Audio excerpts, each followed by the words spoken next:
दोस्तों मैं हेमराज गुजर आज की क्लास में टॉपिक स्टार्ट करने वाला हूँ जो कि एग्जाम पॉइंट ऑफ व्यू से वेरी इंपॉर्टेंट टॉपिक है। चाहे वो रेलवे हो, चाहे एसएससी हो, चाहे राजस्थान पुलिस हो, चाहे कोई सा भी कंपटीशन एग्जाम हो, उसमें ऐसा कोई भी सब्जेक्ट नहीं है जिसमें बल एवं फोर्स की चर्चा ना हो।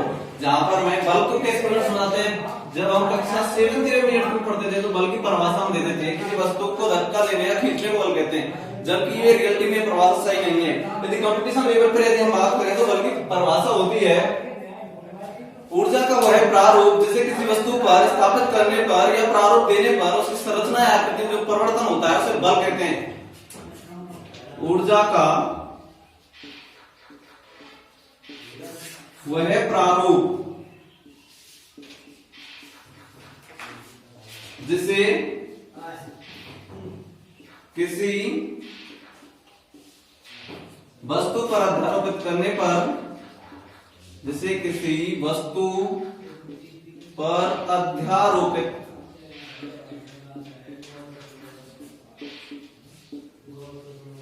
करने पर उसकी संरचना में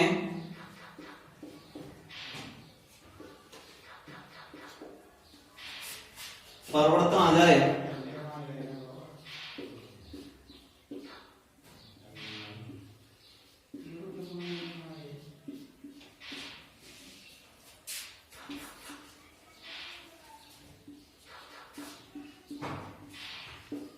जिसे हम क्या कहते हैं, बल, जिसे हम बल कहते हैं।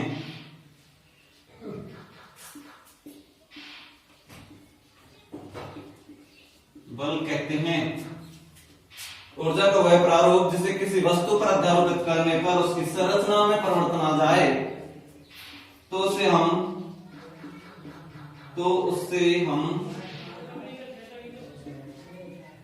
बल कहते हैं।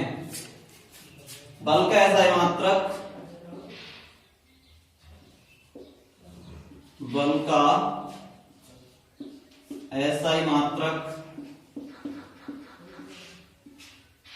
न्यूटन होता है।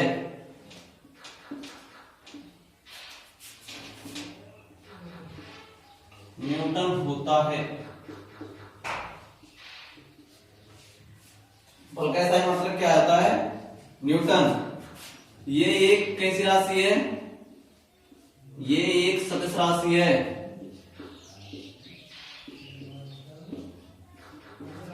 ये एक सदिश राशि है। इंग्लिश में बोले तो force is a scalar quantity. Sorry, force is a vector quantities. ये एक सदिश राशि है। इसकी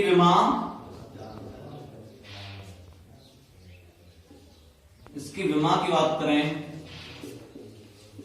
इसकी विमा होती है m1 L1 T-2। अच्छा, जो बल है वो दो प्रकार का होता है, संतुलित और असंतुलित। और जो बल में जो सबसे पहले बात करेंगे वो होती है गुरुत्वाकर्षण बल की। तो इसे आप यहां तक पहले नोट करें, उसके बाद हम गुरुत्वाकर्षण बल की बात करें, या आप स्क्रीनशॉट ले सकते हैं।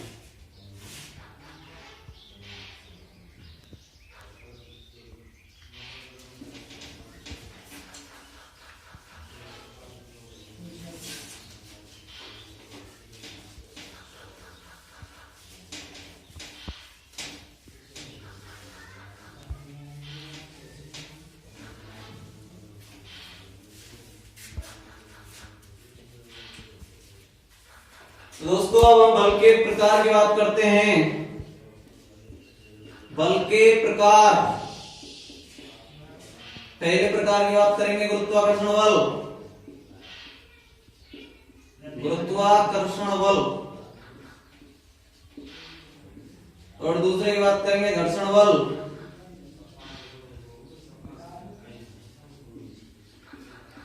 घर्षण बल के तीन होते हैं। पहला होता है सर्पी घर्षण, दूसरा होता है स्थैतिक घर्षण,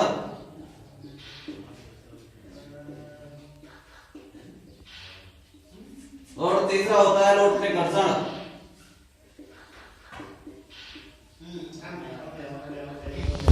लोटने घर्षण, इसमें दोस्तों सबसे पहले हम बात करेंगे गुरुत्वाकर्षण बल की।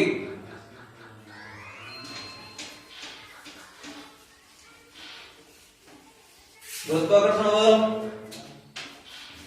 दो द्रव्यमानों के बीच में लगने वाला बल होता है। गुरुत्वाकर्षण बल की खोज किसने की थी? सबसे पहले न्यूटन ने की थी। जब न्यूटन वैज्ञानिक को पता पड़ा कि पेड़ में से जो फल है वो नीचे क्यों गिर रहा है, तो इसका रहस्य निकालने के लिए उसने एक बल दिया कि जो पृथ्वी के द्वारा उस पेड़ के जो फल पर है वो एक बल लगता है। कौन सा बल? गुरुत्वाकर्षण बल, जो कि उसको पृथ्वी के नीचे आने के लिए अट्रैक्शन फोर्स करता है, आकर्षण बल लगाता है, जिस बल को नाम दिया था गुरुत्वाकर्षण बल। और इसकी जो थ्योरी है वो ये है, यह बल दो द्रव्यमानों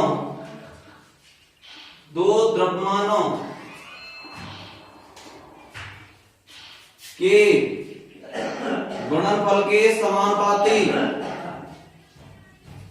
गुणनफल के समानुपाती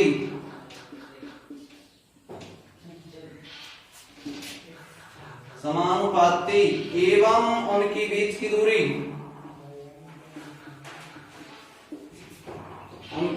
की दूरी के वर्ग के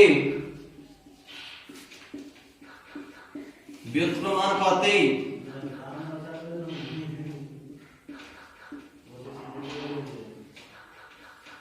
होता है। तो अकॉर्डिंग टू डेफिनेशन यह बल दो द्रव्यमानों के गुणनफल के समानुपाती F समानुपाती m1 dot m2। Equation number first, F समानुपाती 1/r²।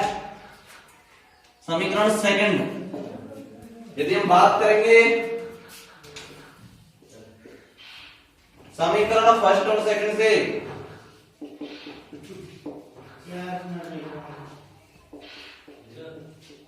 तो इसका आएगा, उसको हम ऊपर से उठा सकते हैं, तो हम नोट डाउन करेंगे।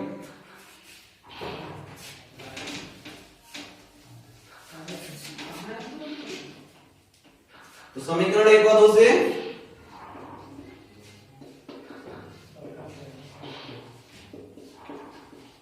जो F है वो समानुपाती होता है m1 m2 अपॉन r² के। समानुपाती जब चिन्ह की जगह पे कांस्टेंट आता है जैसे G, तो G बराबर होता है m1 m2 upon r²। G बराबर क्या होता है? गुरुत्वाकर्षण नियतांक, गुरुत्वाकर्षण स्थान या नियतांक, स्थान या नियतांक।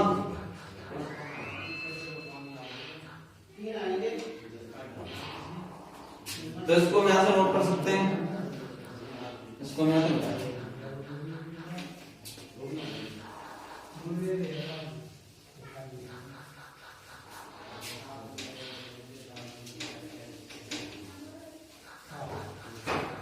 तो दोस्तों ये गुरुत्वाकर्षण बल का फॉर्मूला होता है F बराबर G m1 m2 upon r²। इसका अर्थ ये हुआ कि गुरुत्वाकर्षण बल दो द्रव्यमानों के गुणनफल के समानुपाती एवं उनकी मध्य की दूरी के, जैसे कि ये द्रव्यमान थे हमारे दो m1 एवं m2, उनके बीच की दूरी थी r। तो न्यूटन ने कहा कि दो द्रव्यमानों के गुणनफल के समानुपाती यदि मैं इसमें गुरुत्वाकर्षण फोर्स लगाऊंगा, तो न्यूटन ने कहा था कि दो द्रव्यमानों के गुणनफल के समानुपाती एवं उनकी मध्य की दूरी के वर्ग के व्युत्क्रमानुपाती होता है। ठीक है, तो यहां से इसको नोट डाउन कर सकते हैं। नेक्स्ट, पलायन वेग।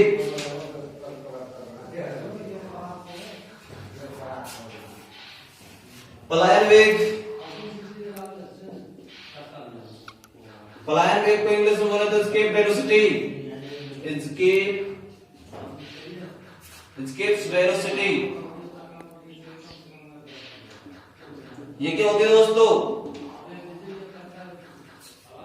पलायन वेग वह वेग होता है जिस वेग से यदि किसी वस्तु को ऊपर की ओर फेंकते हैं तो वह वस्तु पृथ्वी पर आने की संभावना में बिल्कुल नहीं होती है, यानी कि नहीं आती। अर्थात मैं इसको ये बोल दूं कि वह वेग जिसके द्वारा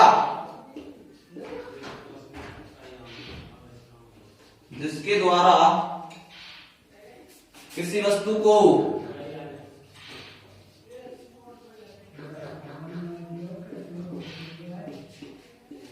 ऊर्ध्वाधर फेंकने पर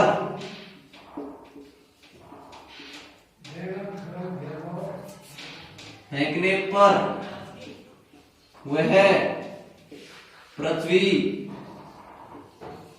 पर लौटकर नहीं आती।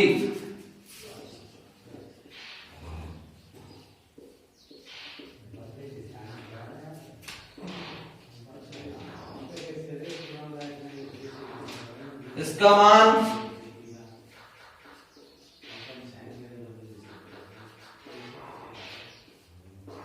11.2 किलोमीटर पर सेकंड होता है।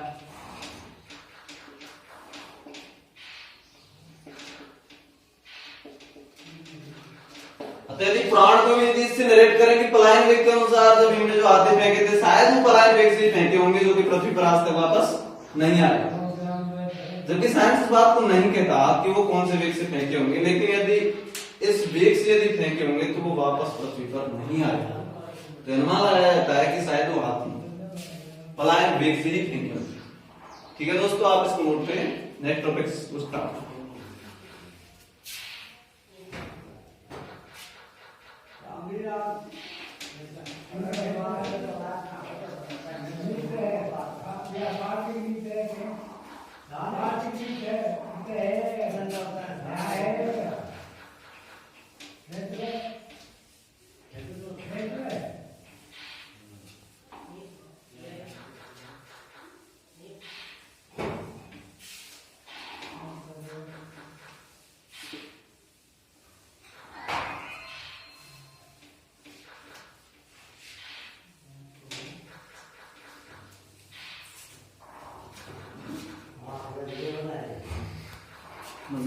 पलायन वेग चंद्रमा का बात करें, चंद्रमा पर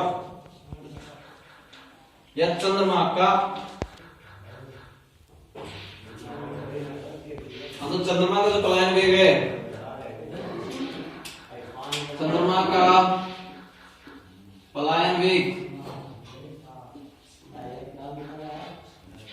2.38 किलोमीटर पर सेकंड होता है। चंद्रमा का जो पलायन वेग है वो 2.38 किलोमीटर पर सेकंड होता है। ठीक है। अच्छा एक बात और, चंद्रमा पर भार पृथ्वी के भार का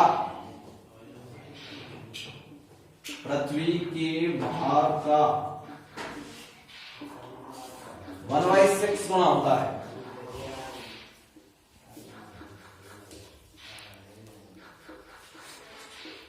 मतलब यदि किसी वस्तु का द्रव्यमान, यदि किसी वस्तु का भार पृथ्वी पर कितना है, 60 केजी है, कितना है पृथ्वी पर भार, कितना है उसका 60 केजी। तो चंद्रमा पर यदि उसका भार नापेंगे तो क्या बोल रहे हैं, 6 गुना होता है। तो 60/6 कितना, 10 केजी हो गया। तो चंद्रमा उसका भार कितना होगा दोस्तों, 10 केजी। ये इंपॉर्टेंट थिंग है, इसे आप नोट कर लीजिए। इंपॉर्टेंट एग्जाम पे ठीक है।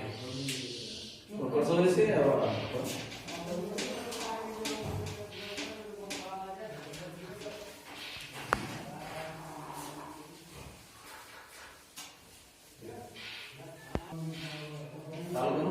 Hmm.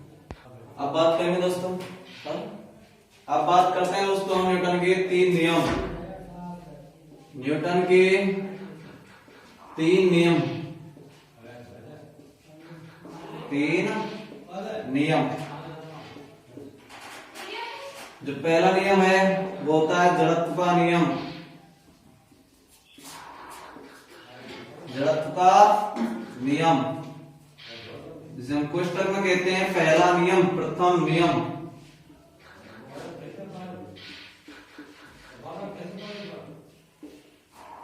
और दूसरा बोले संवेग संरक्षण का नियम। संवेग संरक्षण का नियम, द्वितीय नियम।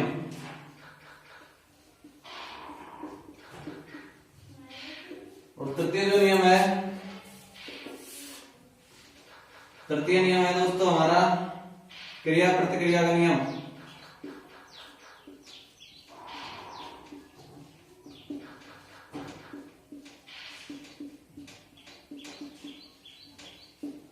जिसे तृतीय नियम कहते हैं।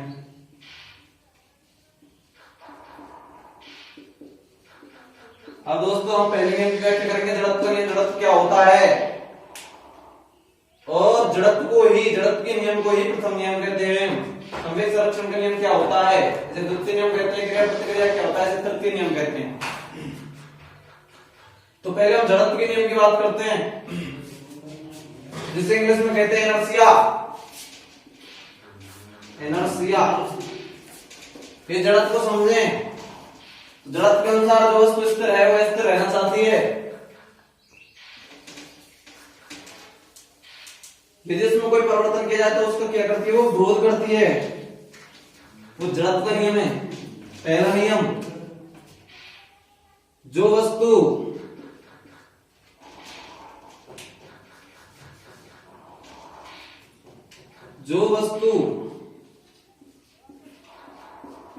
स्थिर है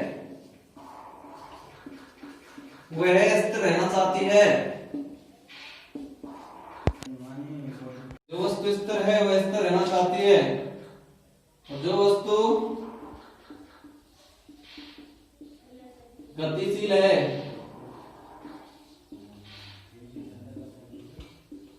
वह गतिशील रहना चाहती है।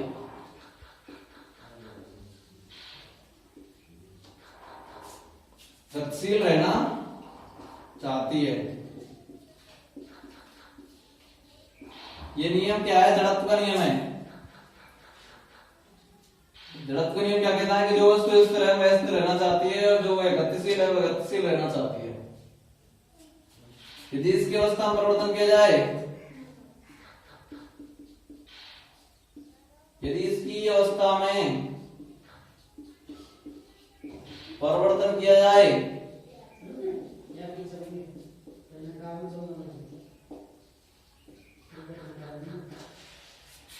तो वह इसका विरोध करती है।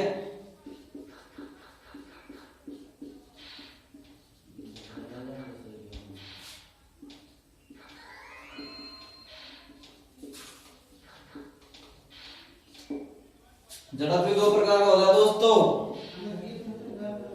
ग्राम का जड़त्व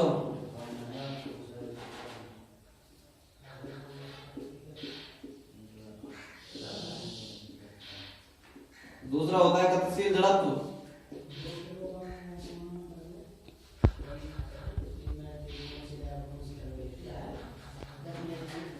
ग्राम का जड़त्व क्या होता है, जब हम किसी बस में सवारी कर रहे होते हैं और बस वाला सारे ब्रेक लगा देता है तो हमारे शरीर का ऊपर, कमर का जो ऊपर का हिस्सा है वो एकदम मूवमेंट आता है, वो क्या होता है, ग्राम का जड़त्व। यानी कि ये कहता है कि जो वस्तु स्थिर है वो स्थिर रहना चाहती है, और जो गतिशील है वो गतिशील रहना चाहती है। तो ग्राम के जड़त्व हम उसको एग्जांपल दे सकते हैं। और इसके दो हो गए ग्राम का जड़त्व। ग्राम के जड़त्व का मतलब है जैसे हम बस में सवारी कर रहे हैं और ब्रेक अचानक लग जाए तो हमारा जो कमर से ऊपर वाला जो हिस्सा है वो मूवमेंट आगे की ओर हो जाता है। यानी कि जो वस्तु स्थिर है वो स्थिर रहना चाहती है, और जो गतिशील है वो गतिशील रहना चाहती है।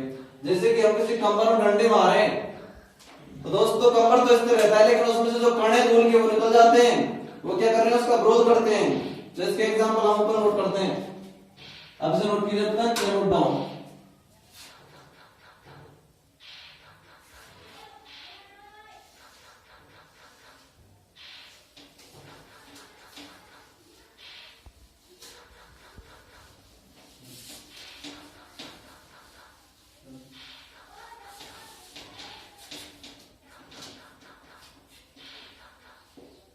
जड़त्व के नियम के उदाहरण।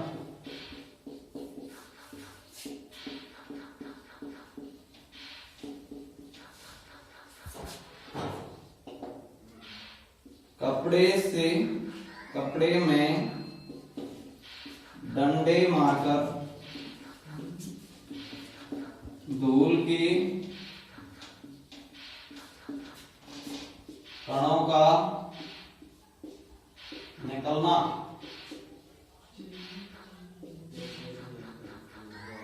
दूसरा एग्जांपल है दोस्तों, बस में ब्रेक लगाते वक्त लगाते समय यात्री का आगे की ओर झुकना।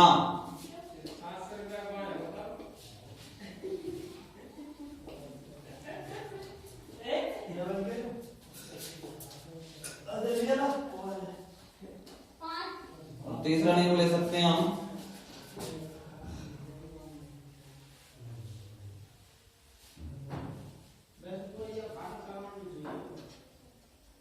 यात्रा के दौरान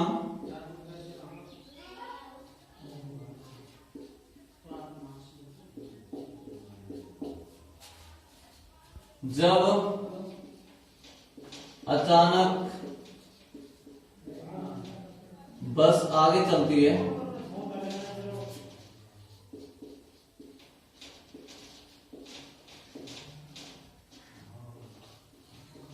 तो यात्री का पीछे की ओर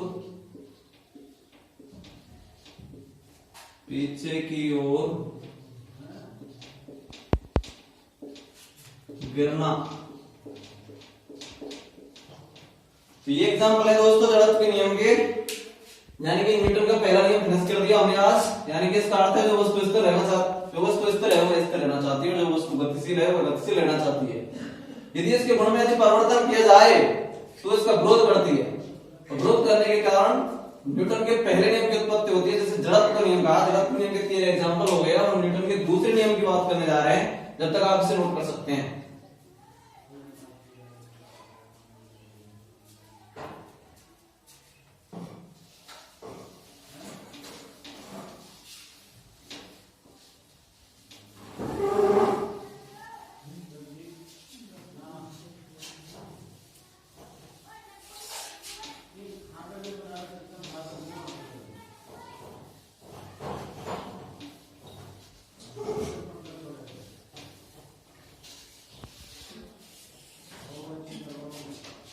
दोस्तों दूसरा नियम है न्यूटन का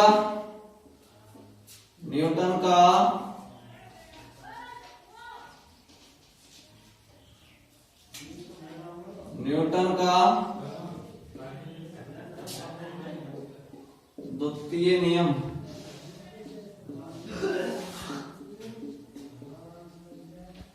जिसे बोलते हैं संवेग संरक्षण का नियम।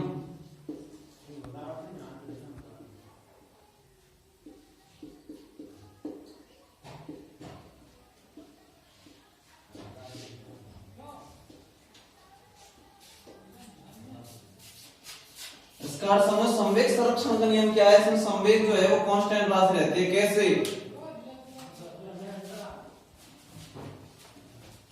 ये कहता है कि संवेग में जो परिवर्तन की दर है, संवेग में परिवर्तन की दर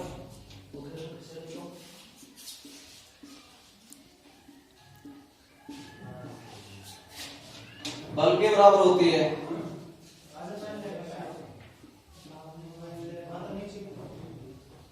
बल के बराबर होती है। ये बोलता है किसी वस्तु में संवेग, किसी वस्तु लगा लीजिए आगे, किसी वस्तु में संवेग में परिवर्तन की दर बल के बराबर होती है F बराबर dp अपॉन dt। तो F dt अपॉन dp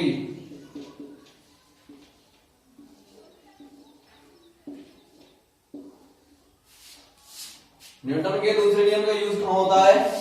उपयोग या उदाहरण।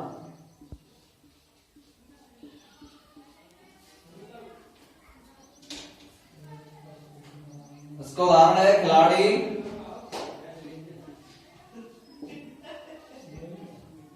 गेंद को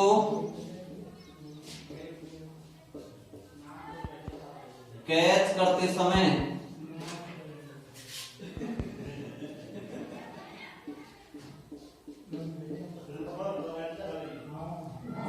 अपने हाथ पीछे की ओर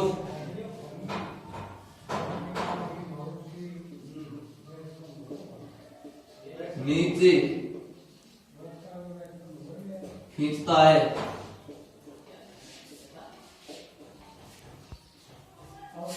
ताकि उसे चोट कम लगे।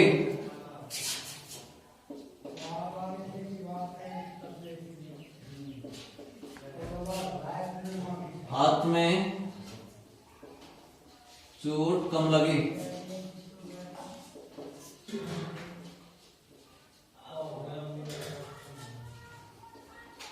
दोस्तों, जो न्यूटन का जो दूसरा नियम है संवेग संरक्षण का नियम, संवेग में परिवर्तन की जो दर होती है वो बल के बराबर होती है।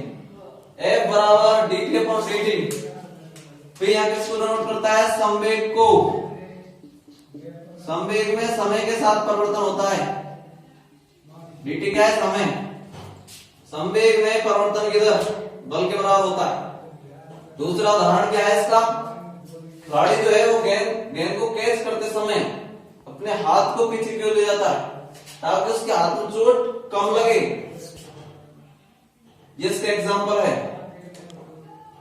इसका यूज जब संवेग संरक्षण के आधार पर किया गया था, तभी से खिलाड़ी अपनी गेंद को कैच करता है तो धीरे धीरे अपने हाथ को पीछे ले जाता है ताकि उसके हाथ में चोट कम लगे। अन्यथा यदि वो हाथ को वहीं की वहीं रोक दे तो गेंद उसके हाथ से निकल जाएगी, क्योंकि उसके संवेग में परिवर्तन की दर, वो गेंद आ रही है उसके संवेग में परिवर्तन होना चाहिए समय के साथ, यानी कि वो नीचे जानी चाहिए।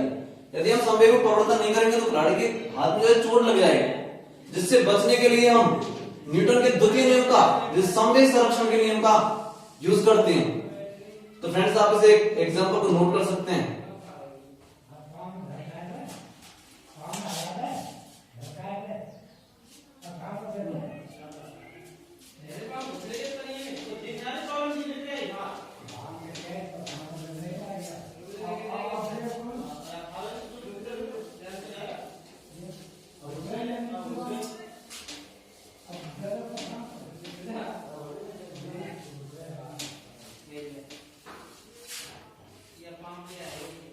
अब बात करते हैं दोस्तों न्यूटन के तृतीय नियम,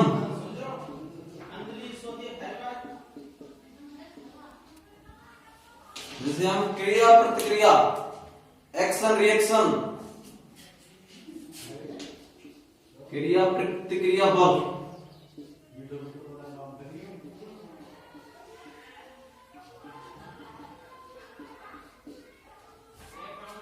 न्यूटन के तीसरे नियम में क्या कहा था दोस्त? ये नियम बताया था न्यूटन ने कि ये क्रिया प्रतिक्रिया का नियम है। जैसे कि जब हम आगे एक्शन करते हैं उतना ही पीछे एक्शन करते हैं। एज इट, जब हम बंदूक को चलाते हैं तो बंदूक की गोली आगे जाती है, जबकि उसकी जो थोड़ी रिएक्शन होती है वो पीछे की ओर होती है। ठीक उसी प्रकार से एग्जाम्पल, जब हम नदी में तैरते हैं या तालाब में तैरते हैं तो हम अपने हाथों को आगे की ओर ले जाते हैं, पीछे की ओर ले जाते हैं, जबकि हम बढ़ते आगे की ओर हैं। तो न्यूटन का कौन सा नियम है? Third law. और तीसरा नियम इस बात को भी कहता है कि हम जब किसी समुद्र तट से एक स्थान से दूसरे स्थान तक जाएं तो तैरने की आवश्यकता होती है, और तैरना जो है वो न्यूटन के तीसरे नियम के अनुसार होता है, क्योंकि हम क्रिया पीछे की ओर करते हैं, हाथों को अपने पीछे ले जाते हैं और हम बढ़ते कहाँ हैं? आगे की ओर। तो इसको इससे स्पष्ट होता है कि नियम क्या है? क्रिया प्रतिक्रिया नियम है। तो इसके एग्जाम्पल को नोट कर लीजिएगा दोस्तों। इसमें लिखने के लिए कुछ नहीं है ऐसा। यह नियम क्रिया प्रतिक्रिया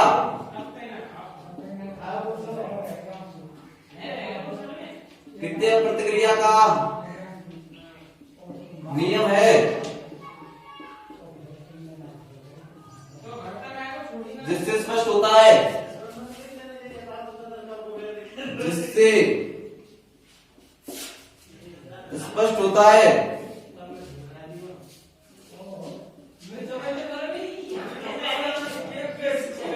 कि जब हम कोई क्रिया करते हैं, कि जब हम कोई क्रिया या एक्शन करते हैं, क्रिया को इंग्लिश में एक्शन करते हैं, तो उसके साथ ही, उसके बाद ही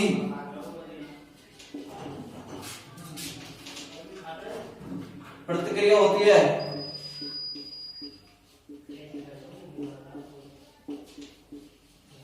तो दोस्तों एग्जाम में क्वेश्चन कैसे आता है?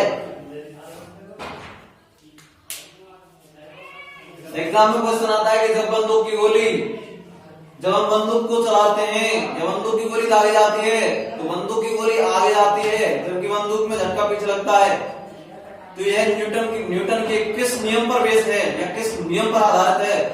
तो उसको बताएंगे न्यूटन के तृतीय नियम पर। इसी प्रकार वो पूछता है कि नदियों में तैरना या स्विमिंग करना किस नियम पर आधारित है, तो उसका आंसर होगा न्यूटन के तृतीय नियम पर।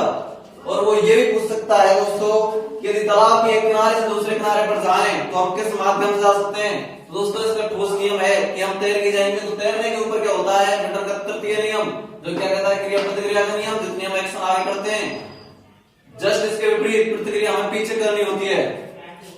ठीक है दोस्तों, इसके एग्जाम्पल हम नोट करते हैं, तो किसे आप नोट डाउन कीजिए।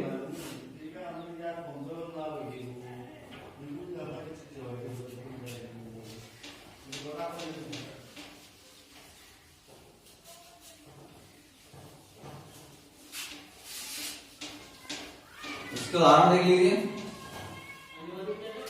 उदाहरण, जब हम बंदूक को चलाते हैं तो गोली आगे की ओर, आगे की ओर गतिशील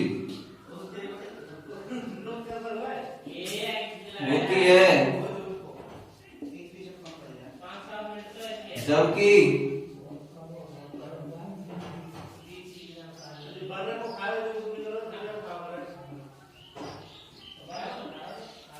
जब हम बंदूक को चलाते हैं तो गोली आगे की ओर गतिशील होती है, जबकि धक्का पीछे की ओर लगता है, जबकि धक्का समान परिमाण में, समान परिमाण में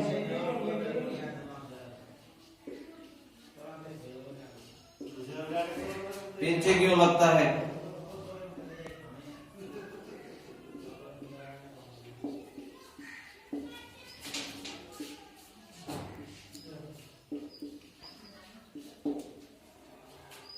उदाहरण फर्स्ट, उदाहरण सेकंड, जब हम किसी तालाब या नदी में तैरते हैं, तालाब या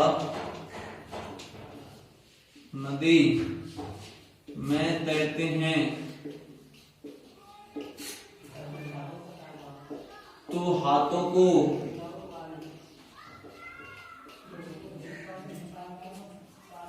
पीछे करने पर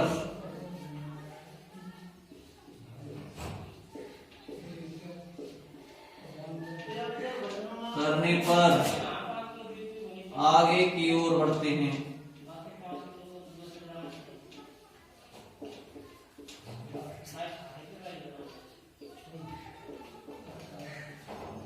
दोस्तों ये हुआ न्यूटन का तृतीय नियम।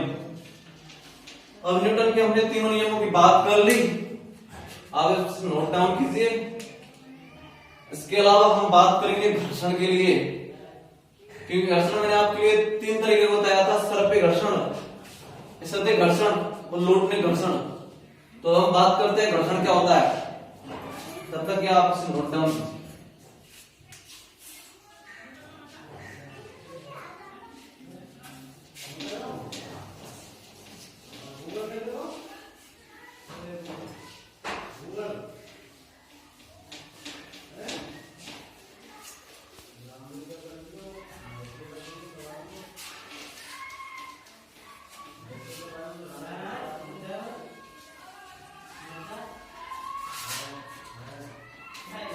दोस्तों आज हम बात करते हैं घर्षण।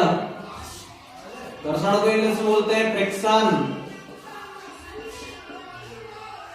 दोस्तों घर्षण जो है, इसमें पहला ही टॉपिक है कि घर्षण हमेशा क्वेश्चन में आता है। ये घर्षण हमेशा गति की विपरीत दिशा में लगता है, गति की विपरीत दिशा में लगता है।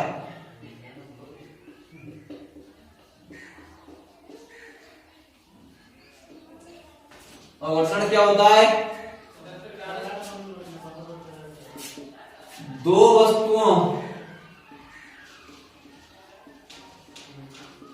वस्तुओं की सतहों के मध्य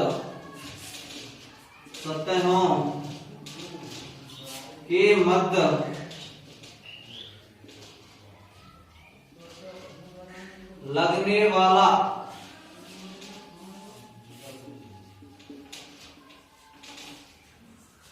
बल क्या कहलाता है, घर्षण।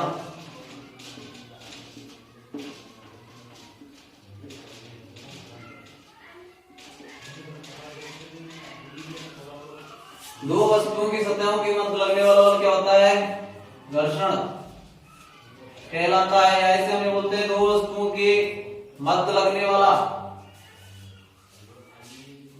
विपरीत दिशा में लगने वाला। जैसे कि एक वस्तु जा रही है और एक वस्तु जा रही है, तो उसके मध्य लगने वाला बल होता है, वो होता है घर्षण बल। उनकी सतहों के मध्य विपरीत दिशा में लगने वाला बल, या विपरीत दिशा लगा सकते हैं चाहे तो, नहीं तो ऐसा ही है। घर्षण हमेशा जो है वो गति की विपरीत दिशा में लगता है। दोस्तों जैसे यदि हम किसी वस्तु को यूं खींच रहे हैं तो घर्षण हमेशा जो लगता है, वस्तु की दिशा ये होगी,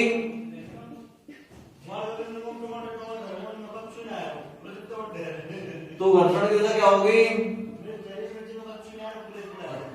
मतलब वस्तु की गति की दिशा ये होगी, गति की ये होगी तो घर्षण की दिशा ये होगी। ये बताते हैं घर्षण हमेशा गति की विपरीत दिशा में लगता है। अब घर्षण के 3 पार्ट हैं, उनकी बात करते हैं। तो पहला है सर्पी घर्षण।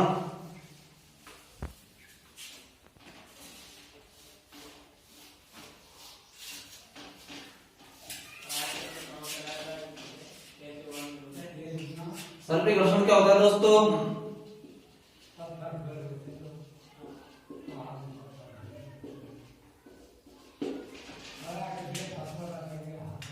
के प्रकार के बारे में आज मत करने जा रहे हैं। पहला प्रकार है वह है सर्पी घर्षण। सर्पी घर्षण क्या है, जब एक वस्तु दूसरी वस्तु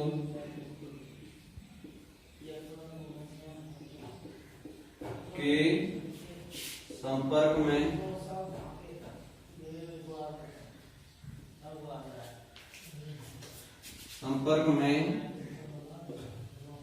आती है और उस पर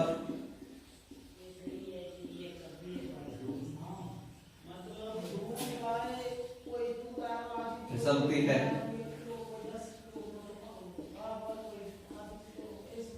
तो उसे सर्पी घर्षण कहते हैं। सर्पी घर्षण कहते हैं।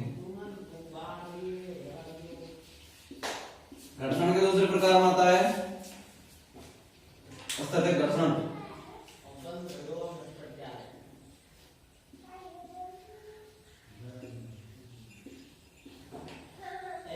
स्थैतिक घर्षण।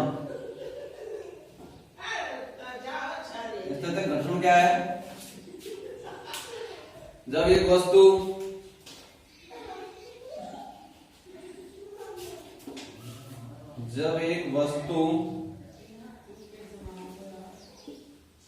दूसरी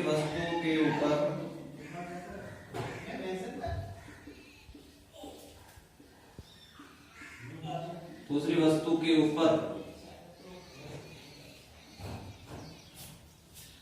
रखी हो तो स्थैतिक घर्षण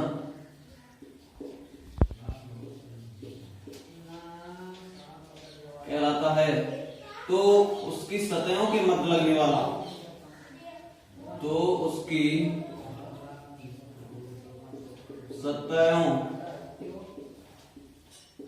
के मध्य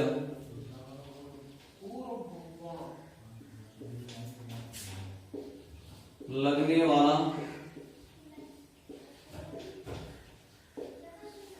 बल क्या कहलाता है? सर्पी घर्षण, सॉरी स्थैतिक घर्षण।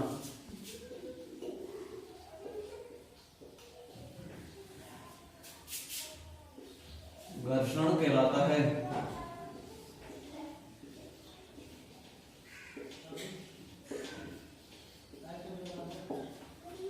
स्थैतिक घर्षण जब एक वस्तु दूसरी वस्तु के ऊपर रखी हो तो उसकी सतहों के मध्य लगने वाला बल है, यह घर्षण है, या ऐसे हम बोल सकते हैं घर्षण बल या घर्षण वाला बल वाला घर्षण वाला बल या घर्षण क्या होता है? स्थैतिक घर्षण कहलाता है। और जो तीसरा है ऐसे लौटने घर्षण, चलिए इसे आप नोट डाउन कर सकते हैं।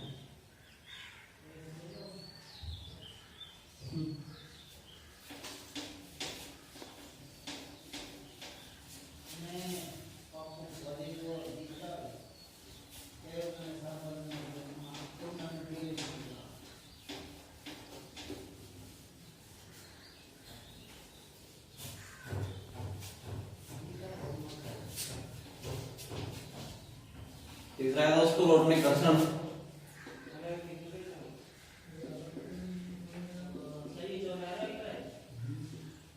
लौटने घर्षण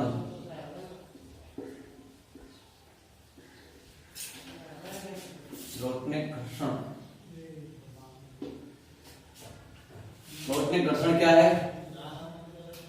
जब एक वस्तु किसी दूसरी वस्तु के ऊपर लुढ़कती है तो उनकी सतहों के जो मध्य जो लगने वाला बल होता है, लगने वाला घर्षण होता है, उसे कहते हैं लौटने घर्षण। जब एक वस्तु किसी दूसरी वस्तु के ऊपर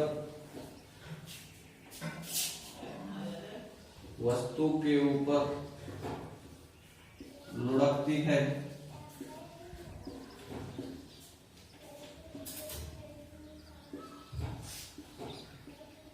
तो उनकी सतहों के मध्य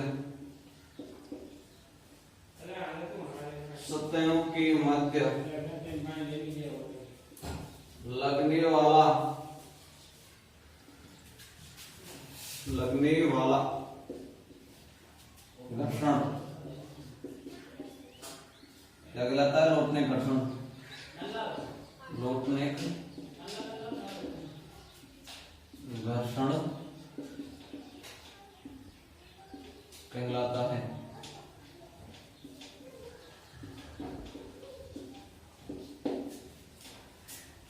जैसे पृथ्वी की सतह पर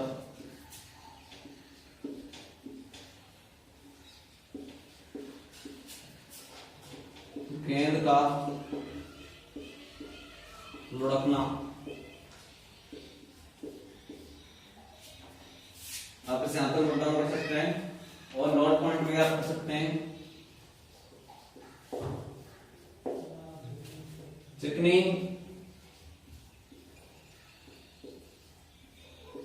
सतह पर घर्षण कम लगता है,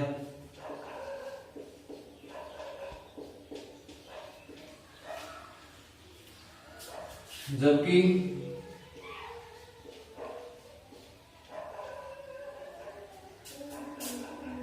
खुरदरी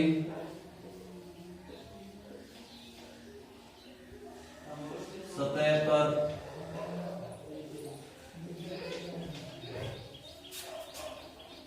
घर्षण अधिक लगता है।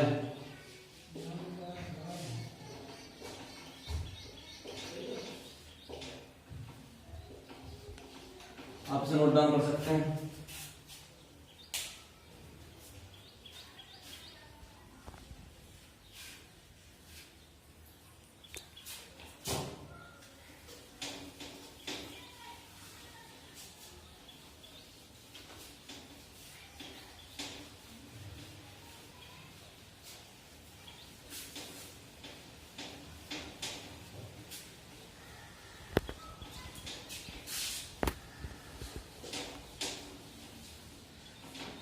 अच्छा दोस्तों, जो चिकनी जो सतह होती है उस पर घर्षण कम लगता है, खुरदरी अधिक होता है, इसलिए घर्षण से बचने के लिए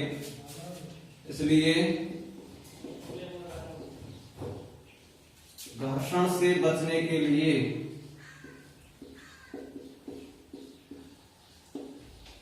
घर्षण से बचने के लिए सतह को चिकनी बनाया जाता है। चिकनी बनाया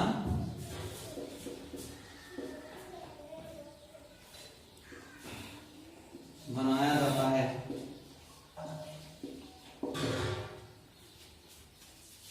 जैसे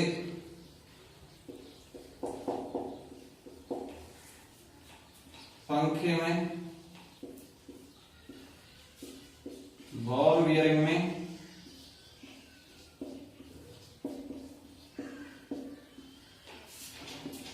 तेलीय पदार्थ डालने से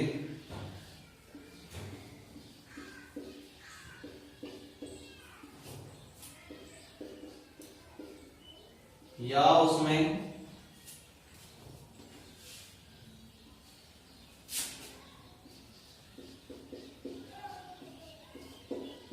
ग्रीस डालने से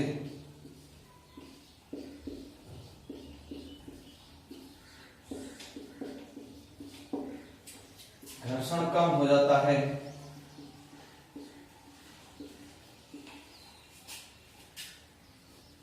कम हो जाता है।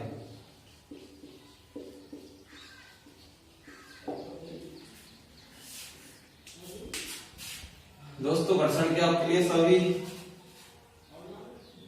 प्रॉपर्टी में बता दी है, इसलिए घर्षण से बचने के लिए सतह को चिकनी बनाया जाता है। जैसे पंखे में, बॉल बियरिंग में तीव्र पदार्थ डालने से, उसमें ग्रीस डालने से घर्षण कम हो जाता है। और इसमें जो थोड़ा रह हुआ है घर्षण की हानियां एवं घर्षण के लाभ, तब तक भी आप नोट डाउन कर सकते हैं इसे।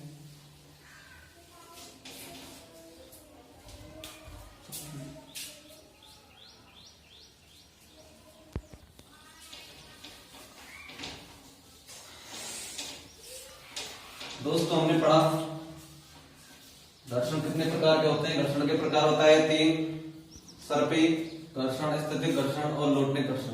अब हम बात करने जा रहे हैं घर्षण के क्या तो लाभ होते हैं, क्या हानियां होती हैं। तो सबसे पहले हम हेडिंग डालेंगे घर्षण के लाभ।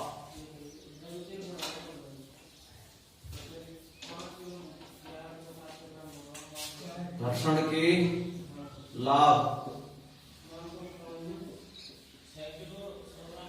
दोस्तों, सबसे पहले लाभ क्या है? घर्षण के कारण जो अध्यापक है वो बोर्ड पर लिख पाता है। यदि घर्षण नहीं होता तो शायद पेन चलता चलता यहाँ पहुंच पाता और रुकता नहीं। घर्षण है इसलिए ये धीरे धीरे चल रहा है और इस पे क्या लगाना पड़ रहा है, थोड़ा बल लगाना पड़ रहा है, फोर्स लगाना पड़ रहा है। तो पहला हो गया घर्षण के कारण अध्यापक बोर्ड पर लिख पाता है, और दूसरा है घर्षण के कारण यदि निस्तर हैं हम, यदि घर्षण नहीं होता तो आज हम फिसल के दूसरी जगह पर चले जाते। तीसरा है घर्षण के कारण पक्षी पेड़ पर बैठ पाते हैं, यदि घर्षण नहीं होता तो पक्षी पेड़ पर नहीं टिकते, शायद वे फिसल जाते। तो घर्षण के लाभ है। तो पहला घर्षण के कारण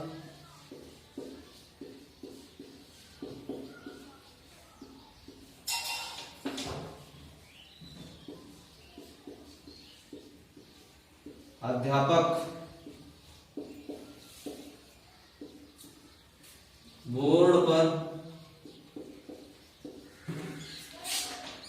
लिख पाता है।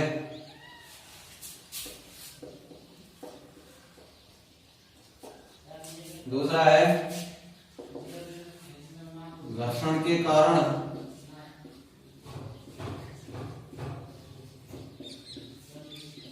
हम स्थिर खड़े रह सकते हैं।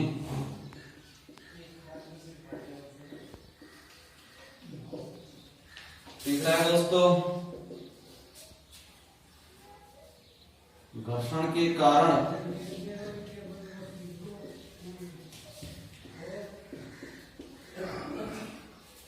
पक्षी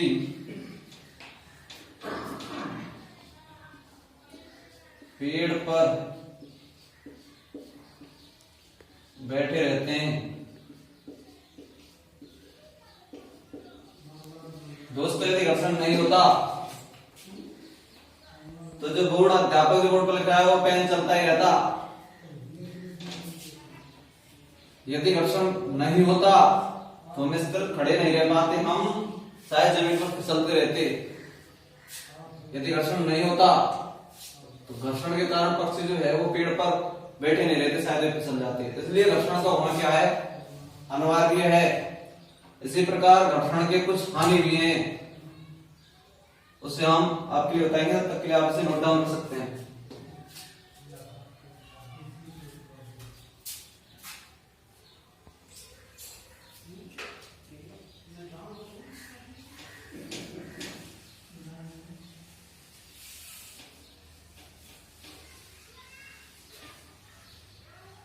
अब बात करते हैं घर्षण की हानियां।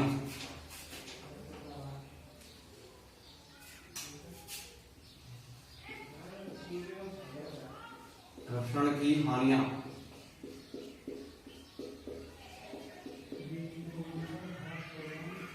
घर्षण की हानि क्या है दोस्तों। पहली हानि, जो घर्षण पृथ्वी की और जो हर जूते होते हैं उनके मध्य लगता है तो जूतों की तली क्या है, घिस जाती है, या फिर चप्पलों की तले घिस जाते हैं घर्षण के कारण।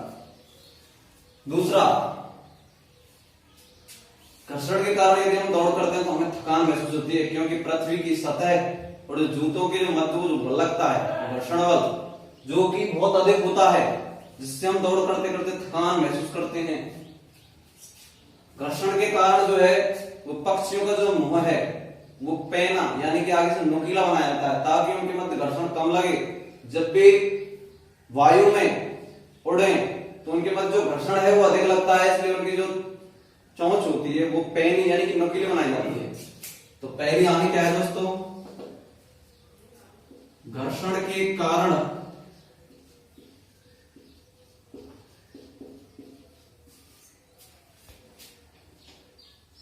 हमारे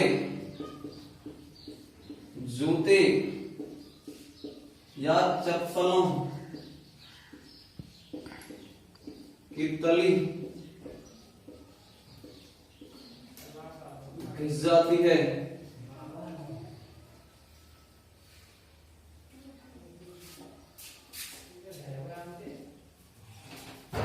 घिस जाती है। दूसरा है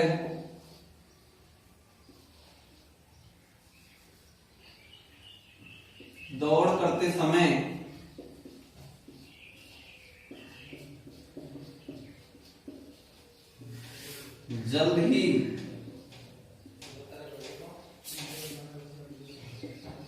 थकान महसूस होती है।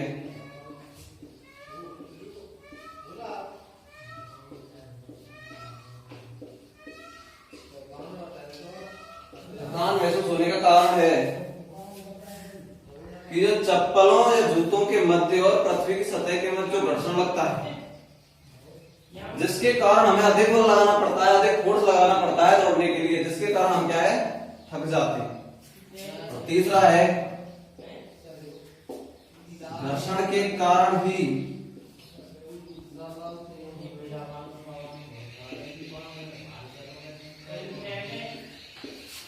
पक्षियों की या पक्षियों का मुंह नुकीला बनाया जाता है।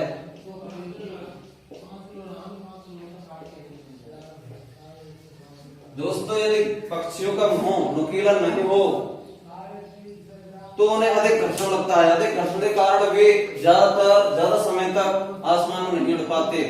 इसलिए जो घर्षण को कम करने के लिए पक्षियों का जो मुंह है वो नुकीला बनाया जाता है। आपसे नोट डाउन कर सकते हैं।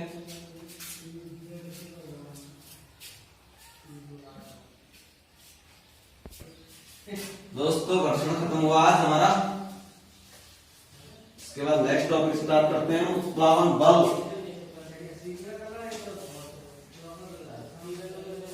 ये हमारा घर्षण बल के अलावा एक और था हमारा उत्प्लावन बल।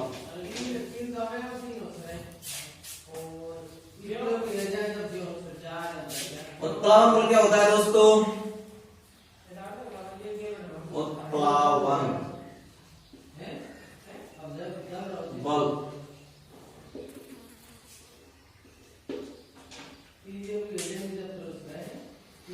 जब किसी पदार्थ को पानी में डुबाया जाता है तो द्रव के द्वारा उस पदार्थ को बाहर फेंक दिया जाता है।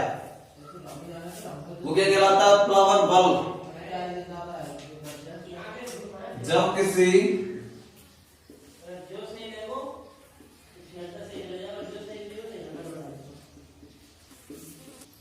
द्रव को पानी में डुबोया जाता है,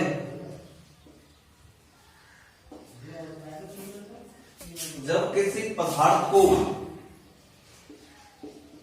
द्रव को नहीं, जब किसी पदार्थ को पानी में डुबोया जाता है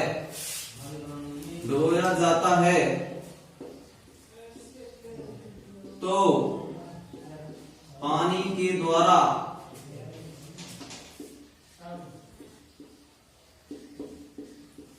उस पदार्थ को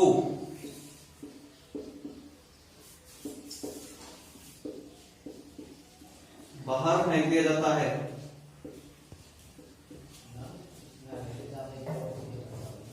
बाहर फेंक दिया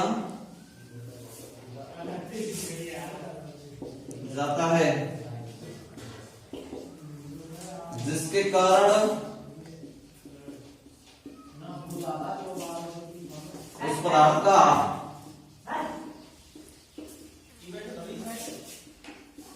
भार भी कम महसूस होता है।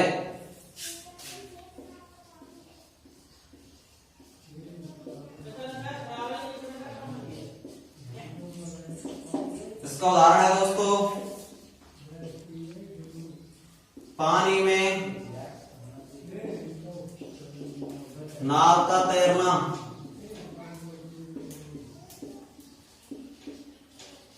यदि बात करें कि जब पानी में नाव तैरती है दोस्तों कौन सा फोर्स लगता है, कौन सा बल लगता है? तो होता है उत्प्लावन बल, जिसके कारण जो उत्प्लावन बल है वो नाव को हमेशा ऊपर की ओर उठाए रखता है।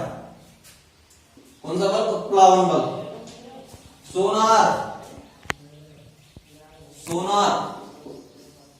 सोनार का यूज मैंने आपके लिए बताया दिया था। समुद्र में या तालाब में डूबी हुई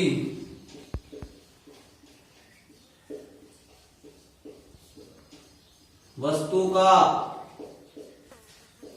पता लगाने के लिए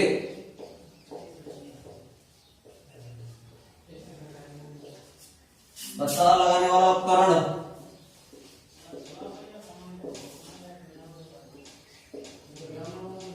दोस्तों जो सोनार है वो बाहर कैसे आती है, वो उत्प्लावन बल के ही कारण आती है, और नाव तैरती है वो भी उत्प्लावन बल के कारण ही तैरती है।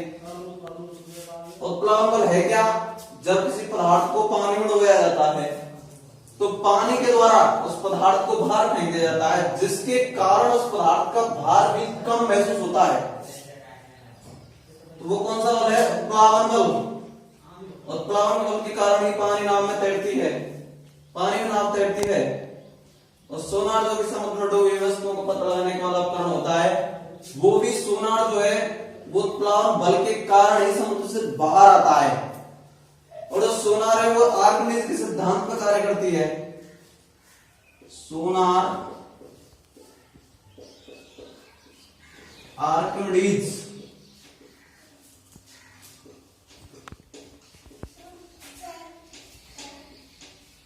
के सिद्धांत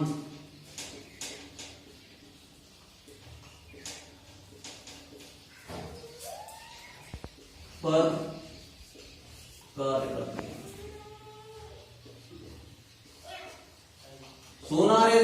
सोनार या ना पानी में नाव का तैरना, ये दोनों चीज ये आर्किमिडीज के सिद्धांत पर कार्य करती है।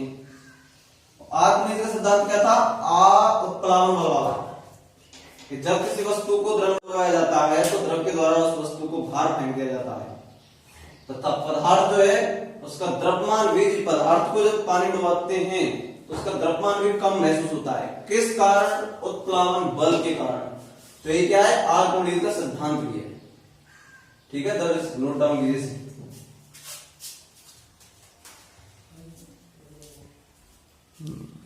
दोस्तों उत्प्लावन बल और जो बल की जो थोड़ी सी और चैप्टर हमारा बच रहा है उसमें हम कल बात करेंगे लिफ्ट, कोणीय संवेग संरक्षण, कोणीय को नहीं, कोणीय आगे लेंगे हम, प्रत्येक में बात करेंगे। तो संवेग संरक्षण नियम, आवेग संवेग प्रमेय, इसको हम बात करेंगे कल। तब तक के लिए नमस्कार। चैनल को सब्सक्राइब, शेयर और कमेंट करना ना भूलें दोस्तों। ठीक है, थैंक यू।